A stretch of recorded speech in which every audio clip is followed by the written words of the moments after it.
What did he say? It's easy to conquer a mountain than conquering your sinful self. Like, you So just keep moving. Yeah, keep moving, It's funny. You bring that up, and I was reading a book that I started last night, and I thought it was interesting because it goes back to kind of remorse and guilt and shame. And it was talking about in the book how if you take accountability and you apologize for your actions, all you can really do at that point is start walking the walk. And apologizing over and over isn't going to do you any good because you're assumed to be guilty at that point. When if you let it go and you quit trying to fight fire with fire, manipulators on the other side will try to continue to make you feel guilty and shameful for past action, even though they have exemplified some of the same behaviors, maybe not the same exact behaviors, but they've been guilty and shameful of something in the past, but they can't let it go on you, right? You cannot let that bring you down. You've got to keep moving forward. Right. Yeah, your brain is designed, I finally understood it fully when I was writing the book. Your brain was designed exactly the same way. It's supposed to evolve this way. You're supposed to, your brain is able, there's the ability, the part of the design of your brain is to know how to change your behavior.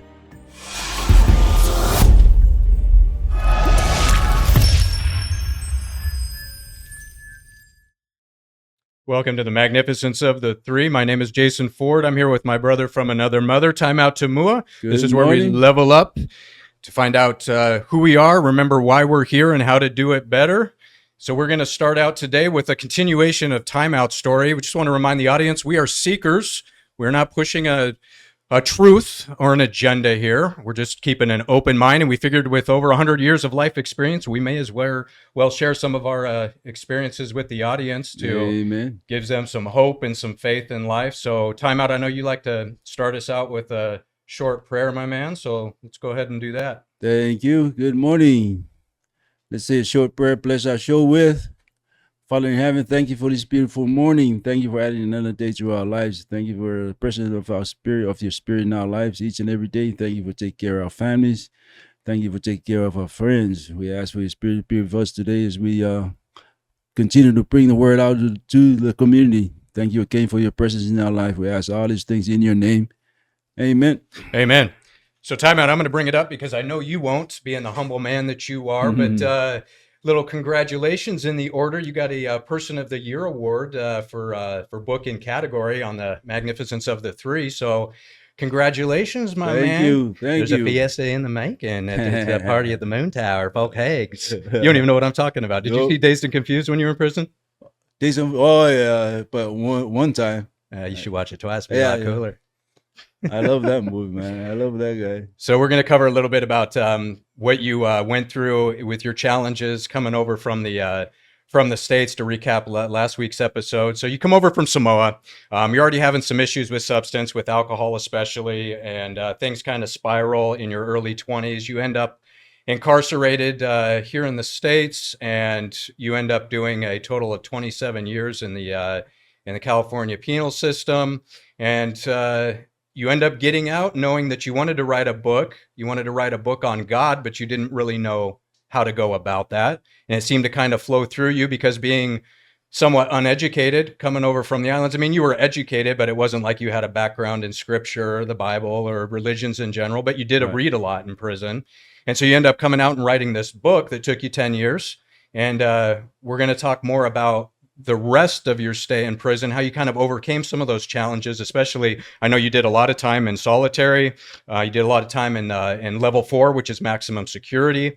And it's an amazing story that you even came out of that. First of all, keeping your mind, and then to come out and redeem yourself by writing this book, which I think is awesome, man. And you definitely deserve the accolades. So let's go back real quick. So you're in prison, and you had mentioned that one of the hardest things, especially when you're in that environment, kind of with your background, is being able to stay disciplinary free. So talk a little bit about that 12-year stint where you had to do 12 years without any sort of disciplinary action in order to even dream about getting out, correct? Correct. Yeah. It was a struggle, but the changes that as I explained in our last show about the lawsuit that I filed on behalf of my child.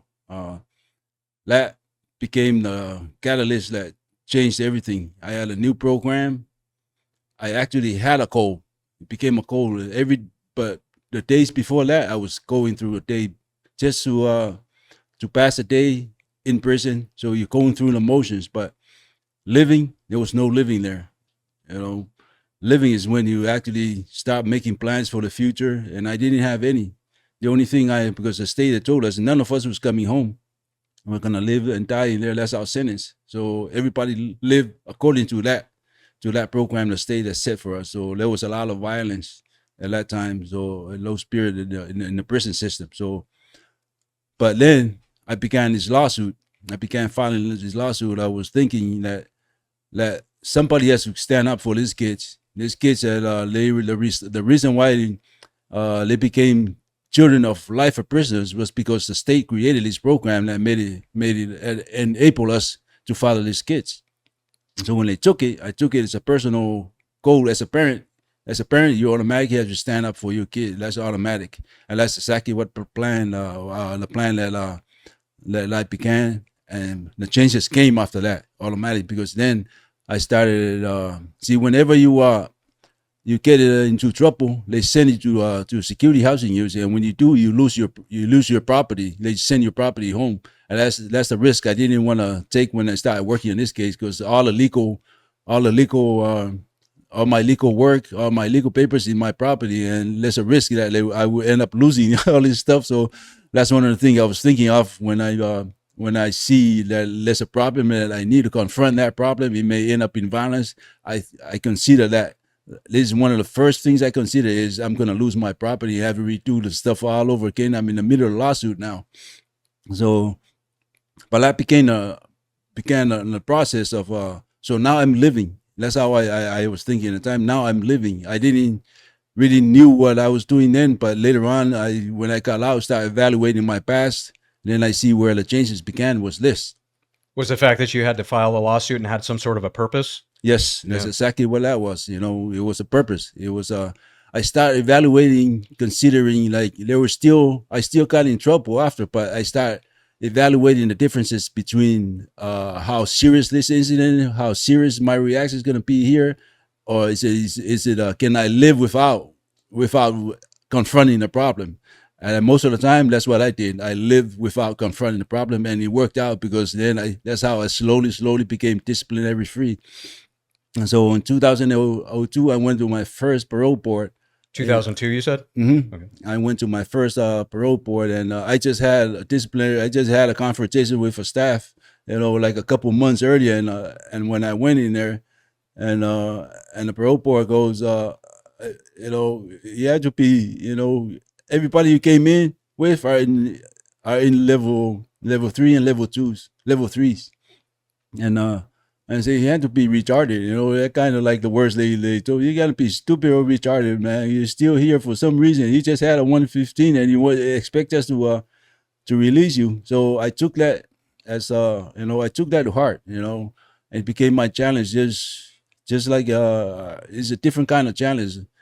And then what makes it even better was that because now I was doing legal work, I came across that case we discussed it last time, and I'm looking at it. I'm like, we're going home. These guys don't realize it yet, but we're going home. There's no way they can go around this case, the decision by the state Supreme Court. What was it about the case that made you that convinced you that you would be going home after all that time? Yeah, because the law was very the laws already from the federal laws to the state laws. They were very strict. You're supposed to do certain things, and if you satisfy all those criteria, then the parole board is supposed to release you. That's all there is to it, But then the parole board interpret the law in their own way, and that's how the system got clogged up. Like people can't, it got overcrowded, and where the federal eventually intervened. Anyways, but that was the reason that state Supreme Court decision was changed the system was that. Anyways, that was so after that parole board, I'm looking at myself, and one of the things also that I started looking at, I was there after the parole board, I was thinking, I go there every day because the issue of remorse came up. I go there, everybody, all life of prisoners go there and say these things like, "Oh, we're sorry about what we've done. It'll never happen again." But in practical applications, how can you show that you truly have remorse? That's the question I had after that. For some reason, it popped in my mind after that hearing, and so that was one of the questions. That's a question that actually I think ended up getting me released. So what was the answer for you on as far as how you could show remorse, not just say it and make it a transactional parole hearing? So I went through, after that parole hearing, I went parole hearing, I think 2006. And they asked me, when I went there, they were so shocked looking at my file. They say, "You have no disciplinary through at least 4 years. What happened?" I'm like, "I don't know." And then after the parole hearing, I start thinking in my mind, say, I think once, if I understand the answer to this question, I think that answer will release me. And then I finally figure it out. But the answer is, if you come in here with this with your violent convictions, and you end up with disciplinary problems in prison, you're not remorseful for what you've done. And the reason why, because you're not following the law. That was the answer that was the answer I came up with. That was probably some good self-awareness, because if you go in and you're like, yeah, I'm remorseful for what I did, right? Yet you still do not have the self-discipline to not be in trouble over and over again as a repeat offender inside the system, which has got to be difficult, because you've got to be tested by inmates. What about staff? Did staff try to test you because they knew that you were on a good track? Yeah, they do. They do. I don't want to badmouth them, but they're human beings. It's just that simple. Human beings like to watch other people fail. Unfortunately, that system was set up that way too. Yeah, but that was the answer that I think it brought me home, because from that 4 years, every time I go, I think I went 1, 2, 3 more times after that. Whenever I went, they asked me, why you haven't got a disciplinary since we saw you last? What happened? What changes? And I say, oh, I'm not sure yet. But I was thinking that if I do 10 years down the line with disciplinary free, I think that the answer would bring me home, would take me home. So let me ask you this: when you went into those parole hearings, how often was it? Once a year? No, it's you get denied 4 years, 3 years, a year. Okay, so, and you, like you said earlier, in one of the last episodes, is you're in there to sell basically your life story as to why you should get out. Right. So did you get to a point where you just quit saying, "I'm sorry for what I did," and just continued to act the way you were acting, which was disciplinary free? That's exactly what I followed through. Yeah, that's exactly what happened. Was it became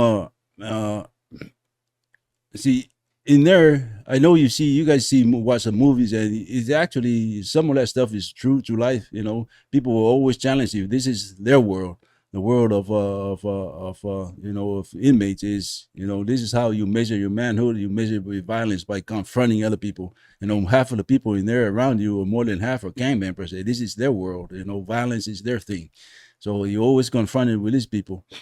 But these people, there are times when you get confronted with them. But then I start seeing, these are, some of the people that I had problems with. For some reason, one day, this is an example. Somebody had owed me money, and then he went to the security housing unit, and he sent me a note to say, "Hey, my cellie got stuff for you to pay my bill for my." So I went to his cellie. He says, "Yeah, he didn't need me nothing." I said, "Man, so I knew he was trying to play me." And the next day, 2 days later, he's running across the yard. He already got a knife on his back. I'm pointing. I said, "Man, that dude there, he's got you scoped out already on the yard." No, he was running across. Somebody already stabbed him. Somebody already stabbed him. Poked him. He got a knife on his back. I was laughing, and then I started looking back in a pattern of my life in the past. I'm looking at it, and then I saw this pattern, like a lot of people that I got into confrontation with, over small stuff, end up this way. They always find, inmates assault them, or you end up some kind of form of punishment or something. It doesn't. But that's an example of kind of, I look back in my life and I'm like, man, I didn't see, but God had walked with me. I didn't even see the preparation. But this is one of the things that he was, that he was working with me behind him, helping me along the way. But this is just the remorse and the thing, it became a challenge because now I've done everything else in the system, violent. I've done all that. But then I always remember what my father used to tell me when I was young. I would go up the hill, walking up the hills, and to go to plantation, and I'd be like, man, as a kid, man, I was be like, man, it's too far, man. And my pops always used to tell me, it's easy to conquer a mountain than conquering your sinful self.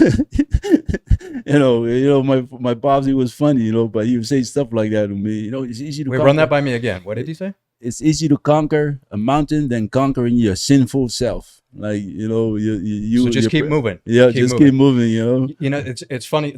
You bring that up, and I was reading a book that I started last night, and I thought it was interesting because it goes back to kind of remorse and guilt and shame. And it was talking about in the book how if you take accountability and you apologize for your actions, all you can really do at that point is start walking the walk.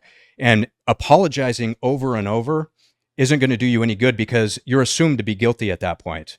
When if you let it go and you quit trying to fight fire with fire, manipulators on the other side will try to continue to make you feel guilty and shameful for past action, even though they have exemplified some of the same behaviors, maybe not the same exact behaviors, but they've been guilty and shameful of something in the past, but they can't let it go on you, right? You cannot let that bring you down. You've got to keep moving forward. Right. Yeah, your brain is designed, I finally understood it fully when I was writing the book. Your brain was designed exactly the same way. It's supposed to evolve this way. You're supposed to, your brain is able, there's the ability, part of the design of your brain is to know how to change your behavior. This is part of how I can't fully explain it here, but your brain, all our brains are designed. The brain forest or the garden was designed to root out, to prune itself of unwanted connections. If you're remorseful and you're fully remorseful, it will show. It will show because your behavior is going to change. Well, I think that's the magic of the universe in general and the way it's structured. And I think through God, if you're remorseful for something and it's through your heart, right? He knows. And it's like, okay, you're going to be rewarded for this. You don't have to go around talking over and over again about how sorry you are about things. It's just move on and do the right things. Have a focus on service to others. And I think that's what you did a great job of is coming out of the system is you knew, first of all, I just want to write a book because you always had kind of writing in you. You said, I want to write a book about God, but you didn't know where to start. Right. And the fact that you went down that route is probably why you are where you are today, is the fact that you had that remorse and you came out saying, you know what? I am sorry for what I did, and I want to do something of redeeming quality to help out other people. And I think that's what you've done. So congratulations. Yeah, the challenge is for staying free. For me, disciplinary free inside the prison was, this is when I started doing actual prison time, was when I went these 12 years without disciplinary. That's when I served time.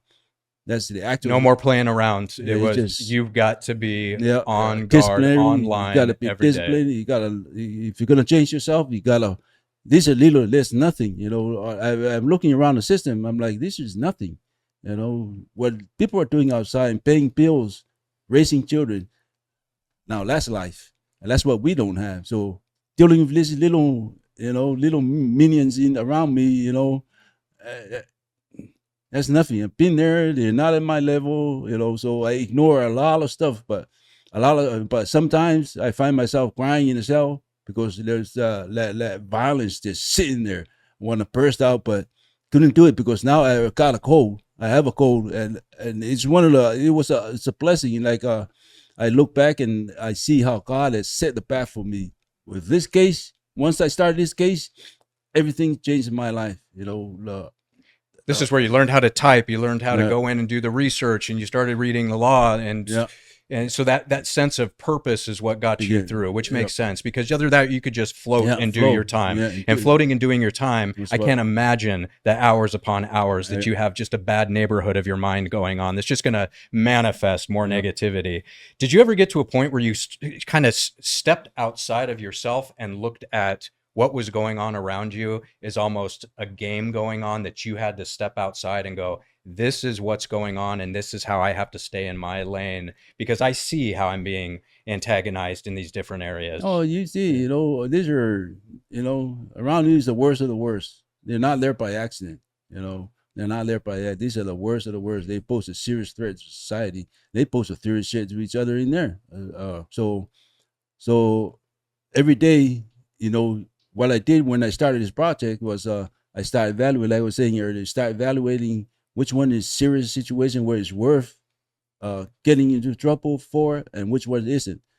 Slowly I cut it down. I start cutting it down. So those are the things that I start evaluating, ignore, and then eventually I was able to overcome all these hardships, the psychological and the mental hardships that you had to face with these challenges every day. And so that's one of the, once I got this project going, it's one of the things also I look back now and then I start like I'm watching the system. I'm like, I gotta figure out how to improve the system because I'm watching society. They are spending more money locking a person up compared to sending a child to school or to college. At the time in the 90s, it was like 30,000 to lock an inmate up per year. Yeah, and less, So I started looking at and trying to come up with a solution how to fix the problem because my kids are going to school. I like the state to spend money on them than spending it on us.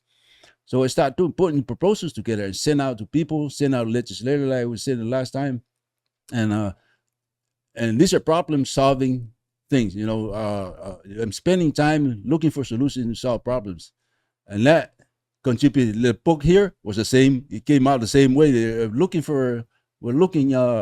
There's a problem with God. Nobody believes in because nobody can prove that these things are real. The tree of knowledge, tree of life, Garden of Eden, Ark of the Covenant. Those just the four icons that nobody believes they're real. So how can we solve this problem? How can we bring God back to society? You start by looking for these things. If you can find these things, the job is much easier then. And that's exactly what we did. So. Well, I think you did a really good job. I mean, you definitely provide evidence of the science involving the Bible, which is a different perspective than most people take. A lot of people in organized religion will look at it from a literal standpoint purely, but I think you did a good job of just presenting the material as claims, and it's not pushing a particular agenda, but it's breaking down the atom and opposites attract and things like that.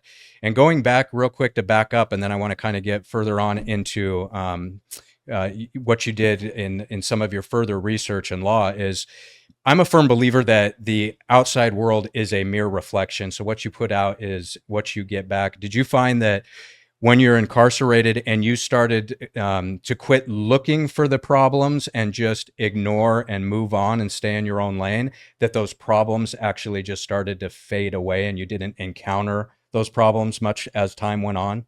Yeah, I think I had developed self-confidence. I don't know where this came from, but these guys won't come confront you in your face. They'll come behind you and sock you in your mouth. So, but I began. I had the confidence to not look over my back. Like I wasn't. Slowly. I've been there, done that. I watched death in there and that kind of stuff. So you slowly, this feeling of I think it's more like I started to find out it was more of insecurity, about yourself in there, and that causes you problems. That's why most people overreact to the stuff is their insecurity, is the fear. Well, I love that because that ties into a lot of stuff we're going to be talking about in future episodes. I think what you're saying as far as you got confidence, so you weren't worried about looking over your shoulder. Right. You already been there and done that. And then you notice that the problems don't seem to happen. I think that worry is probably one of the best prayers for the worst outcome. And that's something in this quantum, in this ether field we live in, is when you're worried, insecure about something, that's typically what you're going to bring on. And you found with that confidence that you didn't have to worry as much about anybody coming to confront you. Right. Yeah, but it's a daily struggle. But once I step my program in play, that's why I think God intervened on my behalf, was this program when I start doing the legal work, that became a code. and then that code replaces my activities of the day, it replaces my worries and all the other stuff, because that's why most people react, violently to stuff is when they're worried and concerned about their own interests, about your reputation, your pride, all this stuff. I end up demolishing. I had to remove them before I got out of prison. All this stuff I had to remove it from myself. These are things that will hold you back. So did you, in a sense, kind of let your ego melt away? And that's the exactly sense of the point. self? That's exactly what I did. The truth to the fact, and that's exactly what I did. And they talk about that in any sort of recovery, is dissolving that ego. The ego is not your amigo. You hear all these different cliches, but the fact that you could let go and see yourself as a different person and let go maybe of those identifiers of yourself. Because I think a big part of our character defect and why we continue in cycles of bad behavior is that we label ourselves. And once we label ourselves, that's the way we tend to react and behave. Right. And I see it a lot in recovery. We were talking about it earlier, where I think AA and the 12 steps is a great program. One thing I do see in there, and I think that's why there's a significant relapse rate, is that you are identifying yourself as an alcoholic or an addict. And a lot of people do it for the rest of their lives. And then it's like you're in constant maintenance mode. You haven't redefined yourself at any point. And I think that's dangerous. Right. Yeah. One of my motivators, I forgot the quote, is from the big book, about places, things, and people. People, places, and things. Yeah. Resentments. Yeah. What you call that? I had that planet underneath. I'm on the bottom bunk. Your amends. I put it underneath. So I wake up every morning. I see this, and now I forgot the quote about places, people, places, and things. I forgot the quote, but that's all right. So go ahead. So let's talk about the so you end up, where does this go with, you had done a proposal for some sort of university or education within the system, correct? Oh, yeah, that's... Talk about that a little bit. Yeah, one of the problems being there, like I was saying earlier, that when I got in, it wasn't, it took everything, the vocations, the school. There was some kind of formal college, education there, and the state took them out and said, none of these guys going home. So we're taking all their programs away from them. And then they planned on expanding the prison system. They did something. The 3 strikers, I don't want to, there's a lot of discussion on that, but the problem, as I saw it, they can't hold these people because everything costs money. They can't hold people in here this long. You have to figure it out, and that's when they start putting these proposals together, presenting their arguments to them that this is not financially, it won't work long term. Yeah, it can't sustain. We're locking people up. You think you can keep them there, and then the prison guards demanding, they're getting paid a lot of money for keeping people in. So the cost of incarceration keep increasing. So I'm saying, my proposal was, you got to figure out, pick out the best worthy people and release them, but put them some college education first, prepare them. Cost less to incarcerate any of these people than cost less to keep them out than to bring them back. So you're paying them $30,000 a year to keep them in. So, anyways, I put a nice proposal, a couple proposals actually, but this came back earlier this year. I still have a case over here in Santa Ana in the courts.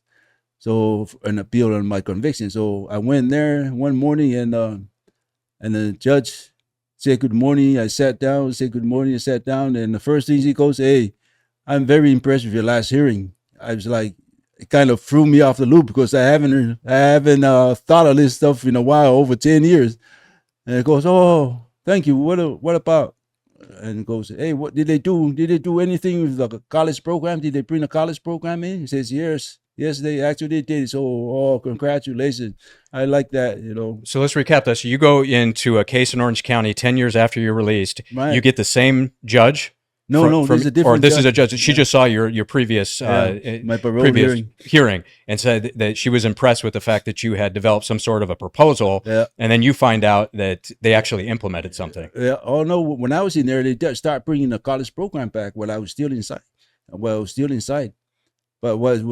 But all this stuff I had put in my file are still there today. So this is what the judge looked at. she went through my file and found these proposals I put together in there. So, but that's how, like these little things came out later on, showed up later on, years later after release, but it's there, the record is there.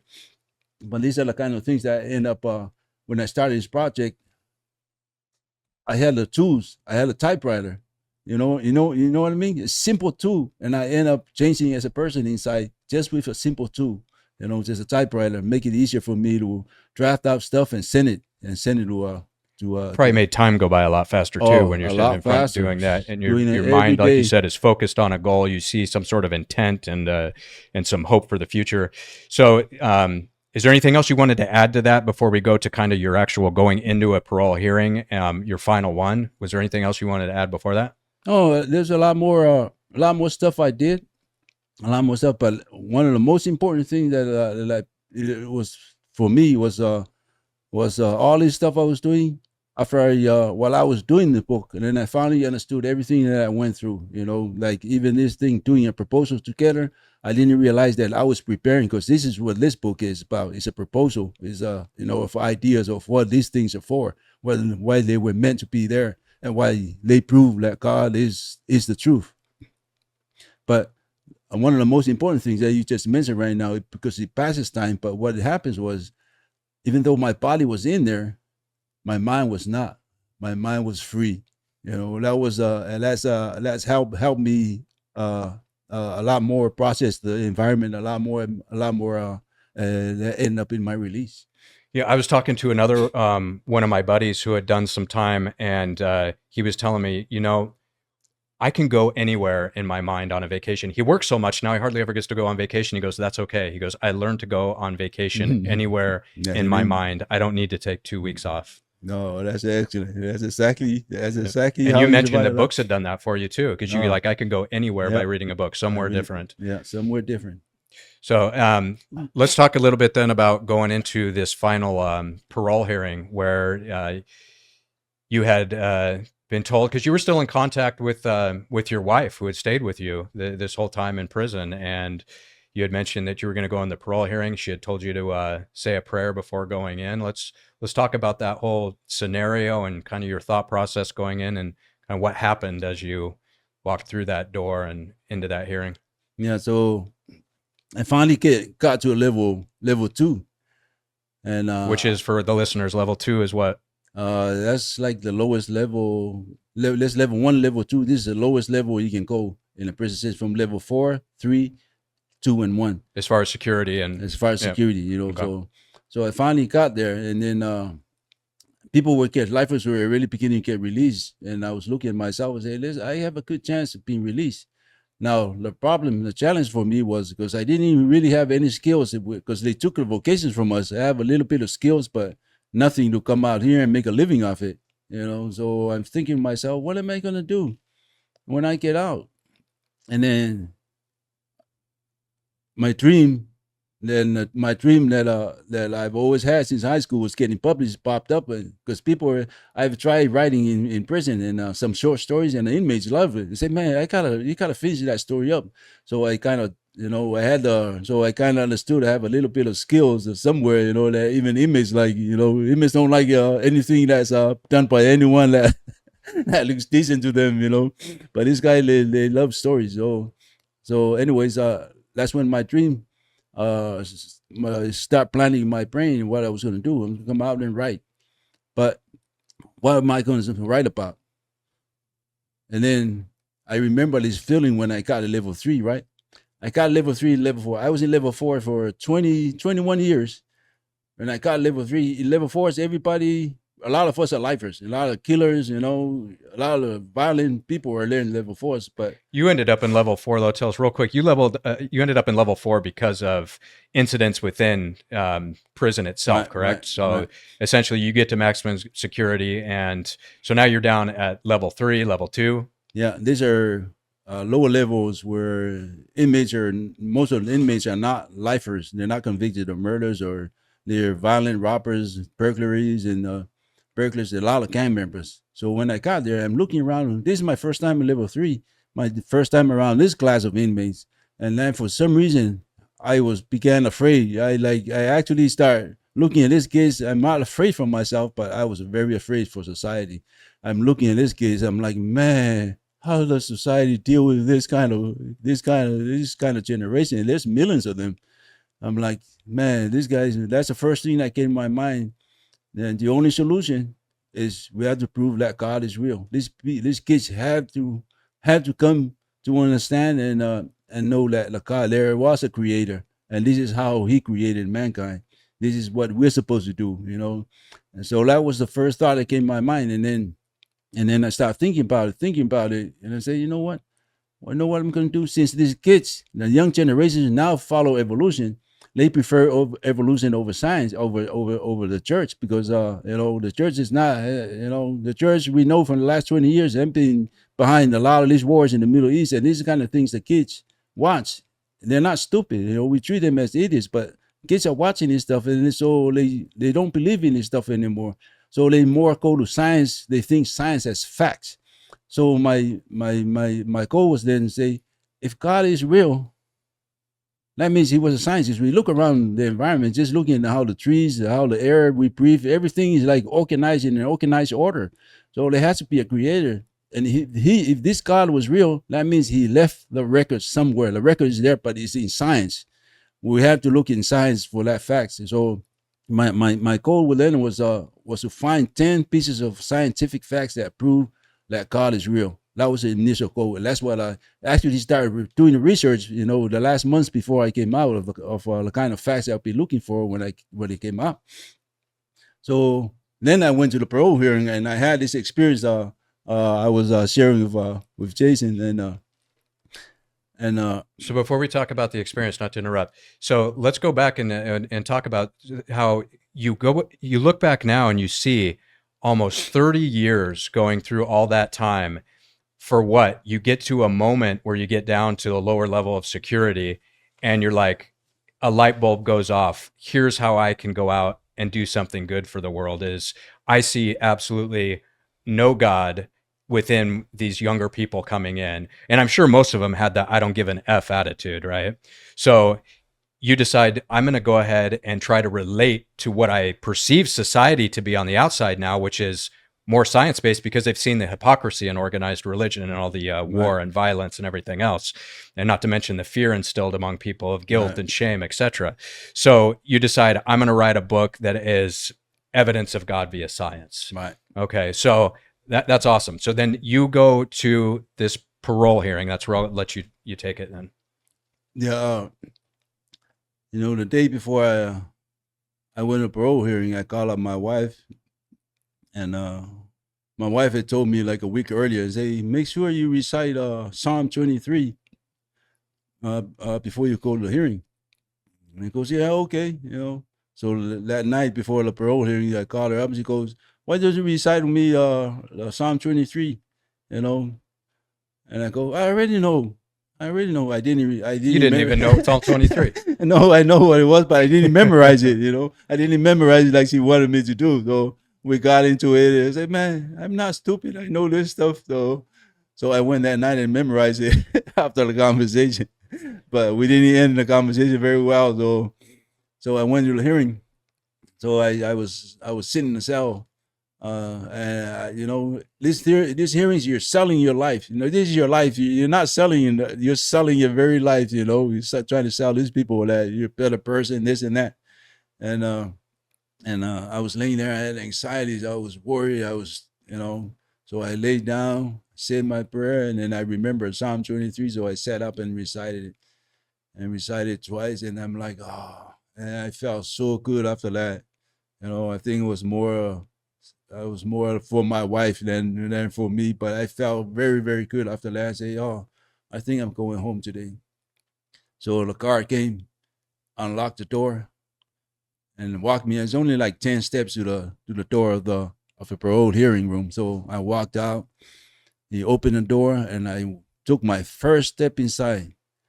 As that foot crossed over the door, I had this sensation like I just blanked out. Everything in my body fell off. Like there was nothing, no emotion, no nothing. That's the first thing that came to my mind. It was just emptiness. That's how, for this one step, When I landed my second step, it was gone. It was over. I don't know what this was, but man, it was a peaceful feeling. Like I was in peace. I was in peace at that moment. Just one step, I felt that sensation. Finally found peace. This is what peace is. Peace of mind. That's what they say. This is what I think I experienced that day. Do you feel like at that moment you had a knowing that you were going to get out that day? Oh, right when my foot landed, first thing came in my mind, I'm going home.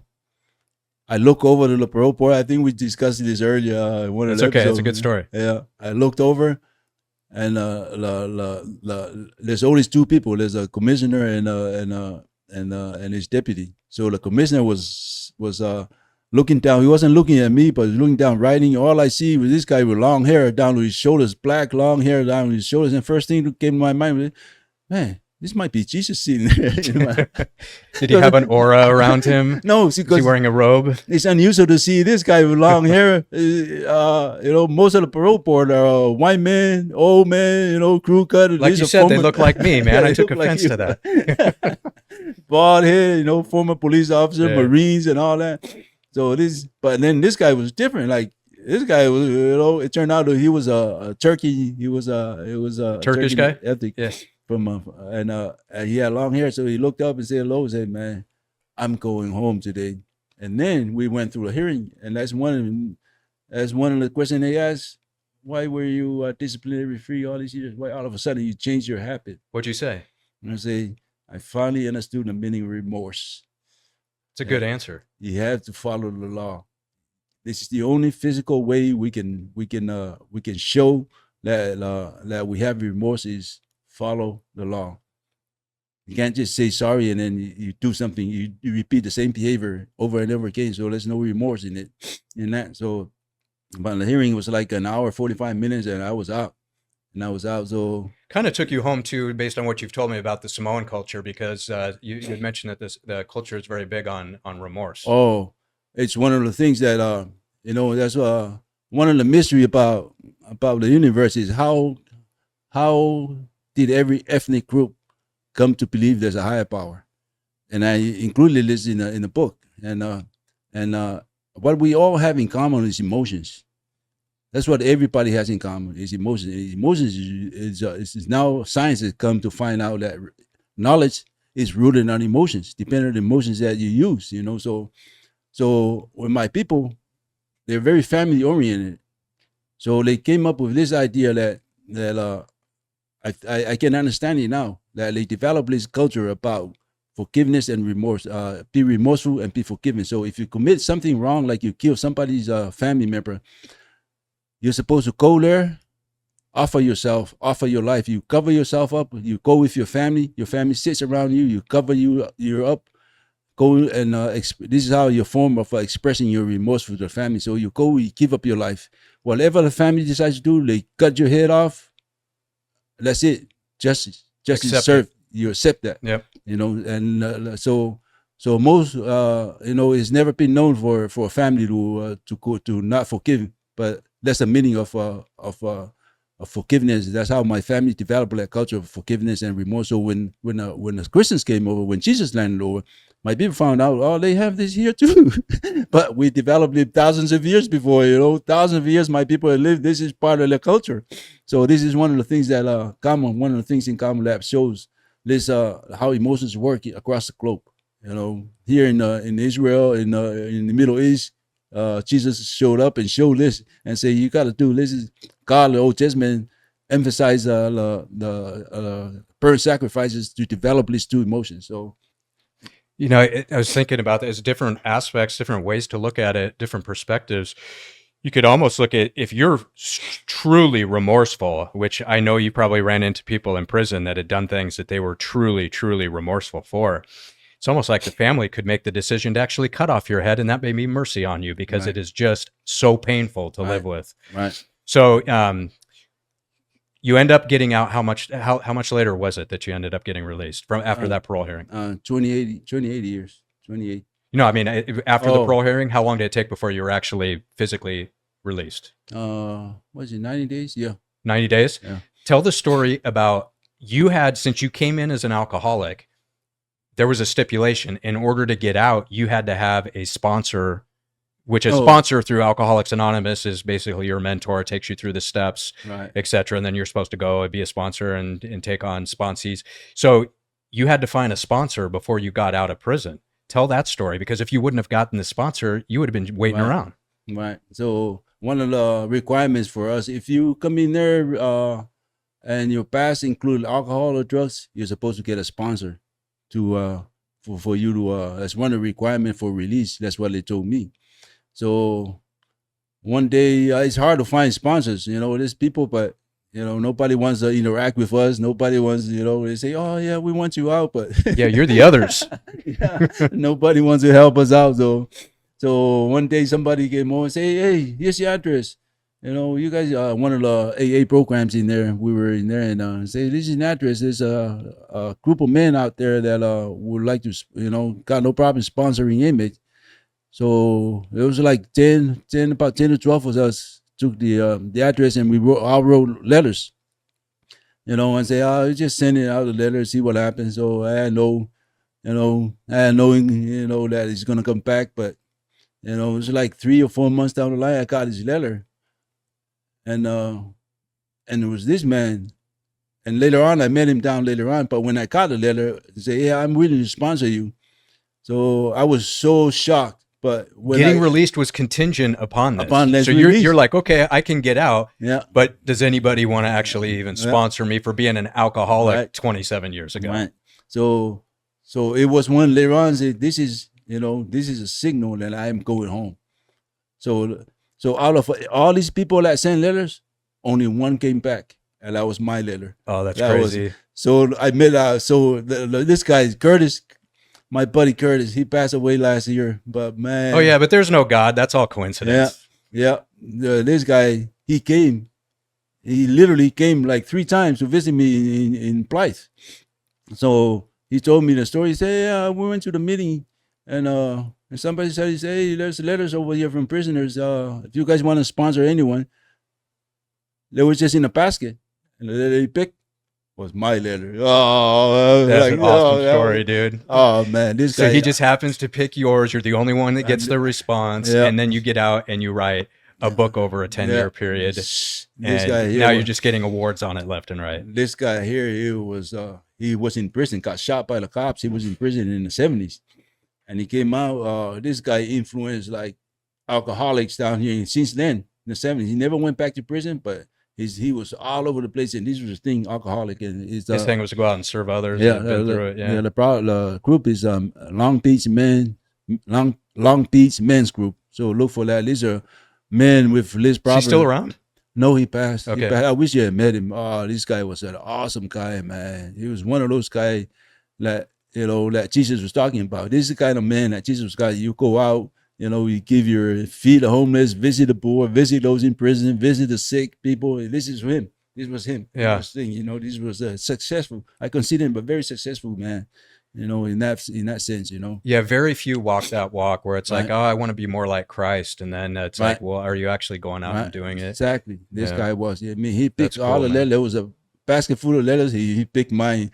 When I got him, like, I think I'm going home.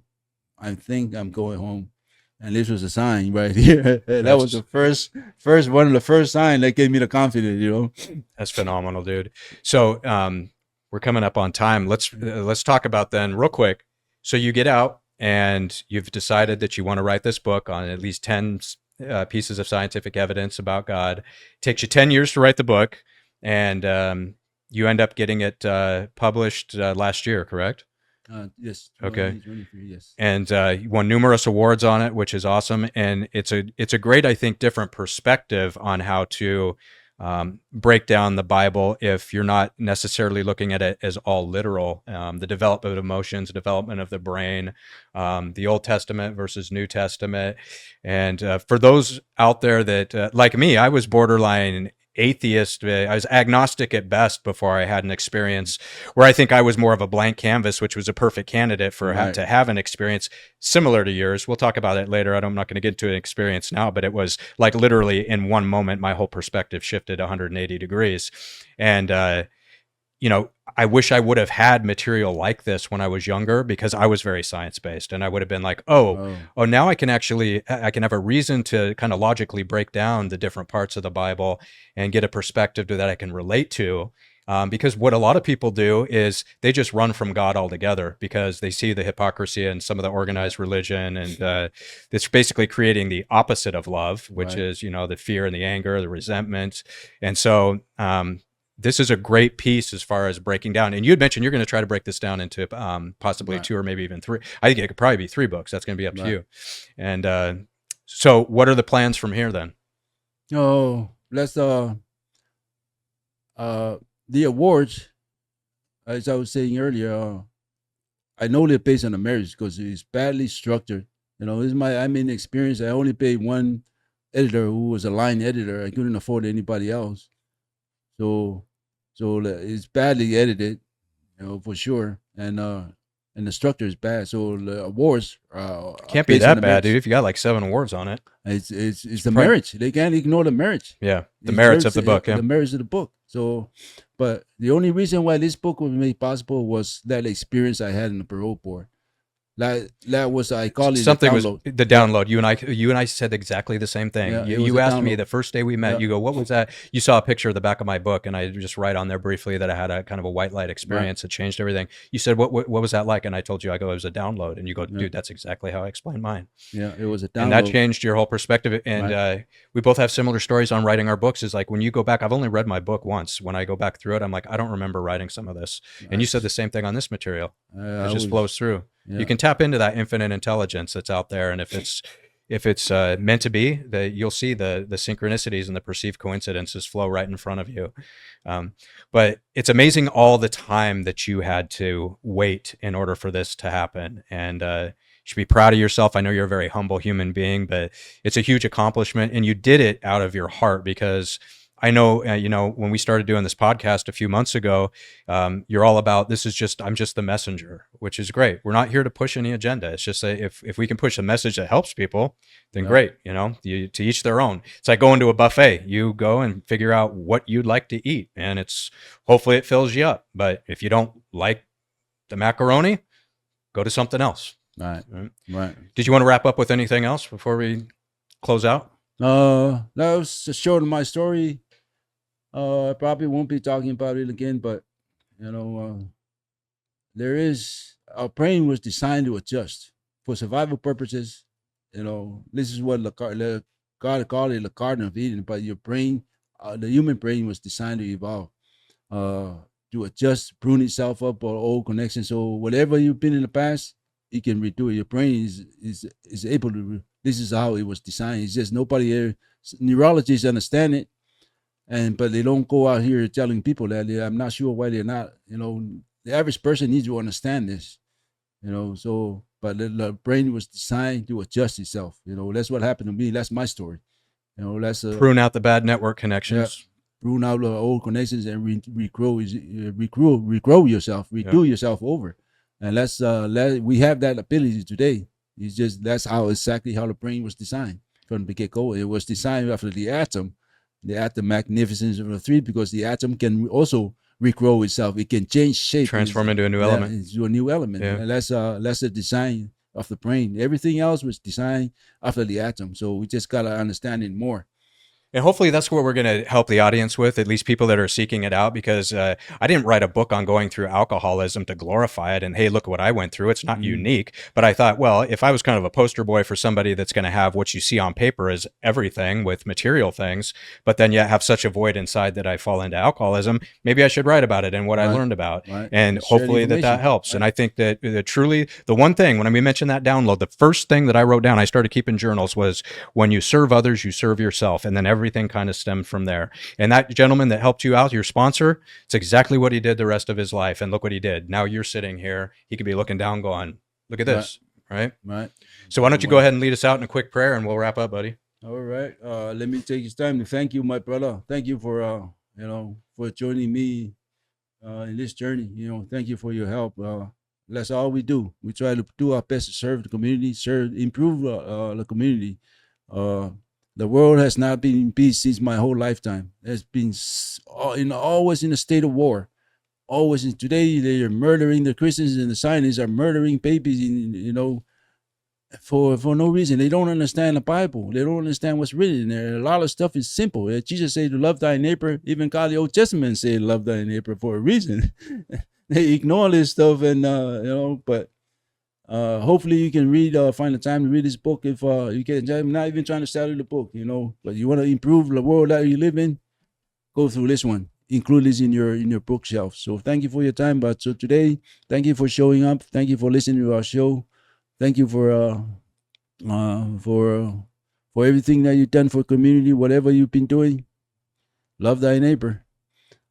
Our Father in heaven, thank you for this day. Thank you for your presence of your spirit here with us. Thank you for everything that you've done. Blessing for our family, and ask for your blessings for this nation as prepare to elect its leaders.